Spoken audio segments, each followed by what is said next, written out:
It would be fair to say that Groundhog Day is my favorite movie.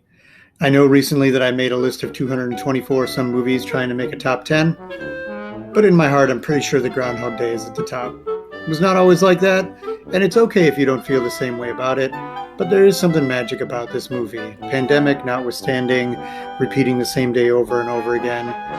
My first impulse is to tell you way too much about Groundhog Day, but I'm going to try to hold back on that and let you just enjoy the film and see what you can pull out of it. So I have three things that I'd like you to do with the film, with an optional fourth for those of you who are looking to maybe upgrade to a four, but we'll talk about that. So the first one here, the secret theme of every movie is change, all right? No matter what the movie's about, think about every story you've ever enjoyed, okay?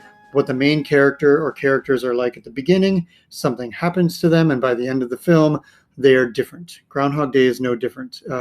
In fact, every story you've ever enjoyed, it should be like that, unless it's something really artsy or experimental. There should be a change. There should be something that happens to the main character that he or she or it has changed as a result of what they have gone through. And as I said, this one is no different. In fact, this one, more than most, I think you will see a marked change in the character. So what I'd like you to do, and you can read through some of this detail on your own, what I'd like you to do is I'd like you to find three pictures of the main character, Phil Connors, or pictures of things that he's doing. He doesn't necessarily need to be in the picture. That's a good point to think of. I want pictures of things that demonstrate what kind of guy Phil Connors is in the beginning, three of them. And then what I want you to do is I would like you to find three pictures from the end of the film that demonstrate what kind of person he has become as a result of what he's gone through. Again, pictures of him or pictures of situation or people's reactions to him or something like that. Now, what I've got in here is just a picture to demonstrate where the pictures go. You're going to get rid of that, and you're going to get rid of these details. It's just kind of something to show you what I'm talking about, but I'm going to leave that in there. It does also say delete this, so hopefully you do that. Anyways, put that in there and give me an explanation of what's going on in the picture and how it demonstrates it. Not looking for form or technique or anything like that, just pictures of Phil or things that represent him. For the second one, though, I do want to come back to the formal things that we talked about, and I want you to find pictures of different things throughout the movie. So think about these as you're watching the movie, or just enjoy the movie knowing you're going to take the slider and go through it and try to find these things, whichever works for you. All right. I'd like you to find a scene where lighting is intentionally used to make the viewer feel something. Is it bright? Is it dark? Is it overcast? Is it gray? Is it sunny? Is it gloomy? Is it interior light? Is it exterior light? Why did they choose that? I mean, don't take something lame like it's an outdoor light because they're outside. What are they trying to make you feel with it? So try to find something where the light is intentionally used to manipulate you or to make you feel a certain thing. Non-diegetic sound, some music or sound, whichever one, that we hear but the characters don't hear, that enhances the scene or the tone of the movie, okay? Again, you can't take a picture of sound, but you can take a picture of when the sound takes place. Then again, some of you who are very clever can probably find clips to demonstrate those in here, which would be just fine.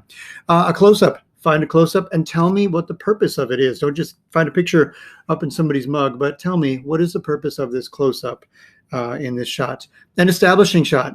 This film relies on a lot of establishing shots, so it should not be too hard to find them unless you've kind of forgotten what they are. If you have forgotten what these are, you need to go back to the formal scene analysis and scroll to the bottom where I have all of those kind of listed for you. So an establishing shot and what is being established. Where are we? Time, place, whatever.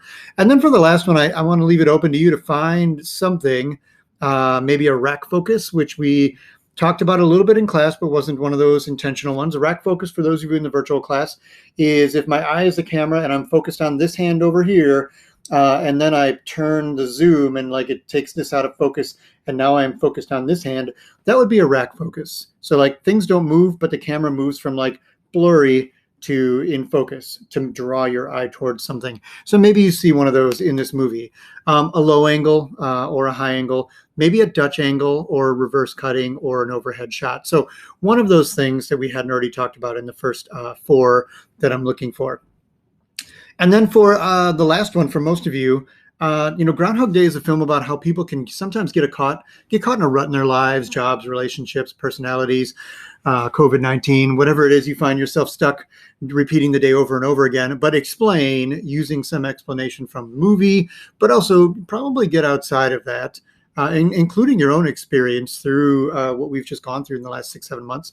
I think that's important. I think that's valid. I think there was a good reason that people kept bringing up Groundhog Day when they talked about every day is the same. And, think back to March, April, and May, and it was probably very similar to things that Phil went through here. So think about how viewers watching Phil Connors literally going through the same day over and over and over again could be inspired to improve aspects of their lives. Think about what Phil has to go through. Think about what does he accomplish by the time he gets done. Think about those people who maybe are a bit jealous. Maybe you haven't come through it very well yet. But think about those people who really worked on an aspect of themselves. They read all those books. They started working out. They worked on their relationships, their friendships. They wrote stuff. They picked up that instrument again or whatever. Or maybe they just, figured something out about themselves. Maybe they just rested and got healthy, or I don't know. But, this is a movie about somebody who struggles to get through it because he's literally caught in the same day over and over and over again.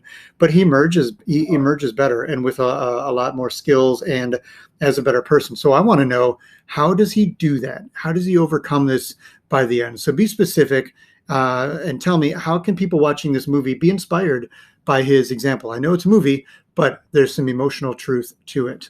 And then for those of you who are looking for a 4, or those of you who are looking to get like some bonus points, and what I'll probably do, and I'll take it a case-by-case basis here, but I do want to give you credit if you go above and beyond. And I typically don't tell you what to do to go above and beyond, but in this case, it's asking you to watch an extra movie, which I don't think most of you will mind, but it's not required.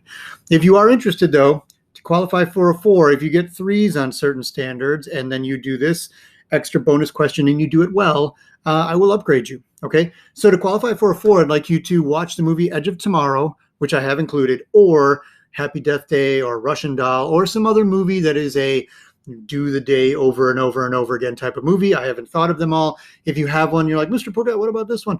Yeah, probably fine. You're on your own to find it, but I did include Edge of Tomorrow, which is Groundhog Day with explosions. It's fantastic.